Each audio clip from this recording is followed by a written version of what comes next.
खुसी हुने केटाको। नानीहरू थ्याङ्क्सगिभिङ विक आउँदैछ। हजुरहरूले एउटा ड्रइङ वा कार्ड बनाउनुहोस् जसलाई हजुरहरूले थ्याङ्क यू भन्न चाहनुहुन्छ। यस्तो कोही जसलाई तपाईँहरू सबैभन्दा बेसी माया गर्नुहुन्छ। वाउ, तपाईँले मदर बनाउनु भयो। Yes, please, because मलाई सबभन्दा धेरै मेरो आमाको माया लाग्छ। तपाईँले चाहिँ के बनाउनु भयो त? मैले गड बनाएको म्याम, बिकज गडले सबै सृष्टि गर्नुभएको हो। हामीलाई घर, खाना, कपडा सबै उहाँले नै जुटाउनुहुन्छ। सो म गडलाई थ्याङ्क यू भन्छु मिस। ओके, एन्ड हजुरले चाहिँ कसलाई थ्याङ्क यू भन्न चाहनुहुन्छ त? मैले मेरो बुवाको लागि बनाएँ मिस, बिकज मेरो बुवा म जन्मिनु भन्दा 3 महिना अगाडि विदेश जानुभएको थियो र मैले अहिलेसम्म मेरो बुवालाई भेटेको छैन। सो मेरो लागि बुवाले कति बेसी मेहनत गर्नुभएको छ।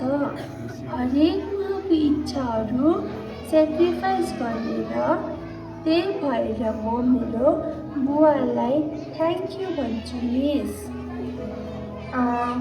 So sweet of you. And you, whom do you want to give thanks to? Granny बनाए teacher because she is old now and I love her very much. Madam, हजुरले? म मेरो बेस्ट फ्रेन्डलाई थ्याङ्क्सगिभिङ कार्ड दिन्छु। कोही बच्चा बाबु नानीहरूले एक गरी आफ्नो सिल्ड कार्ड देखाउँदै थियो, बट एउटा बच्चा जो आफ्नै धुनमा ड्रइङ गरी एउटा कुनामा बसिरहेको थियो।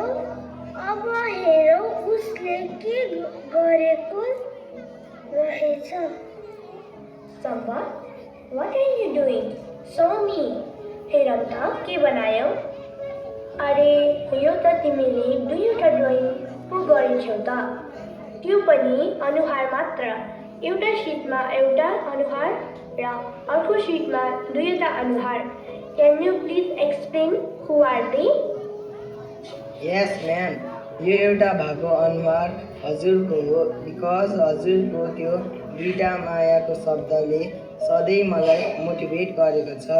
हजुरले सधैँ भन्नुहुन्छ यु क्यान। हजुरको यो 2टा म्याजिकल वर्डले जादु गरेको छ। अनि म्याम, यसले मलाई स्माइल दिन्छ, ताकत दिन्छ। थ्याङ्क यू म्याम हजुरको यो 2टा म्याजिकल वर्डको लागि। अनि यो 2टा भएको अनुहार चाहिँ मेरो अभिभावकको हो। घर फर्कदा जब म थाकेको र अल्मलिएको हुन्छु, मेरो अभिभावकले मेरो हात समात्छन्। उनीहरूले मेरो मौनता पनि सुन्छन्। म आफैमा विश्वास गर्नु अघि नै उनीहरूले ममाथि विश्वास गर्छन्।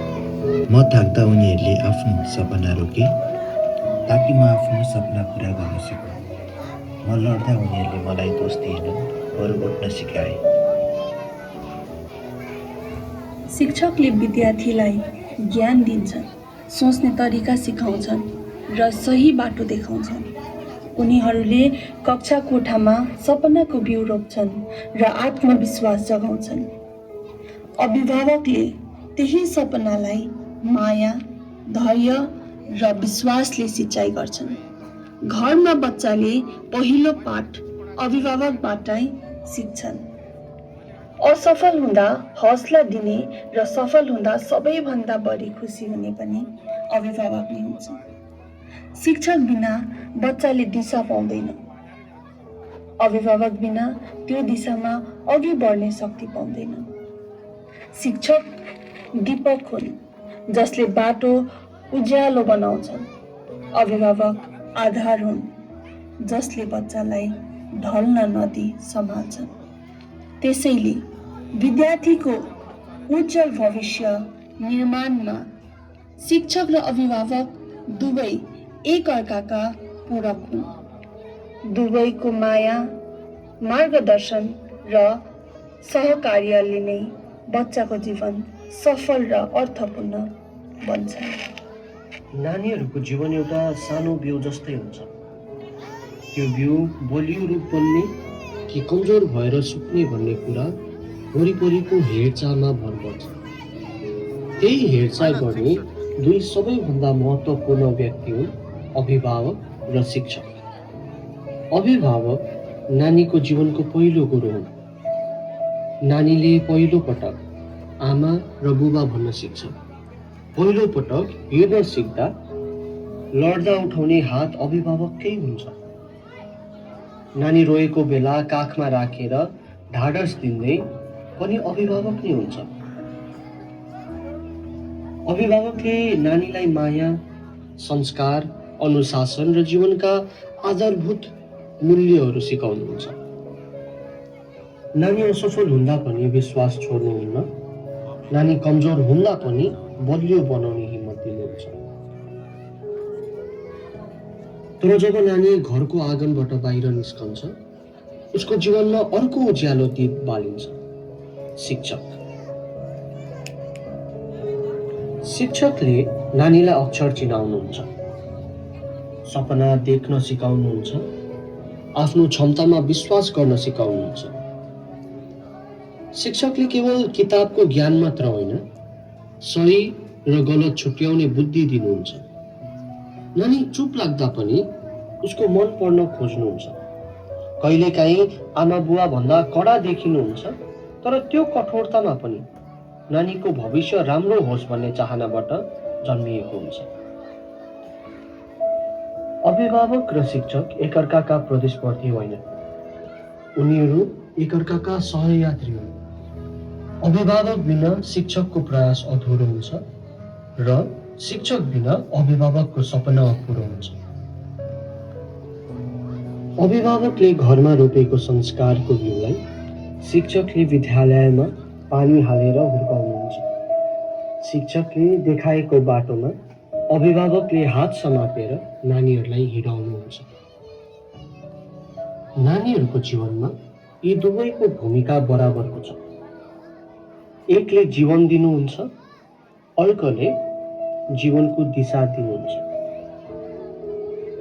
आज यहाँ मञ्चमा देखिने यो नाटक केवल अभिनय मात्र होइन, यो सन्देश हो।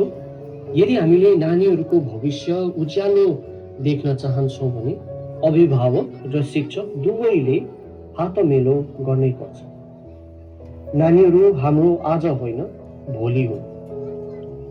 उनीहरूलाई माया, मार्गदर्शन, विश्वास दुवैतर्फबाट समान रूपमा चाहिन्छ। अन्त्यमा यति भन्न चाहन्छु, नानीको सफल जीवनको कथा अभिभावकको माया र शिक्षकको मार्गदर्शन मिलेर मात्र लेखिन्छ। धन्यवाद। यो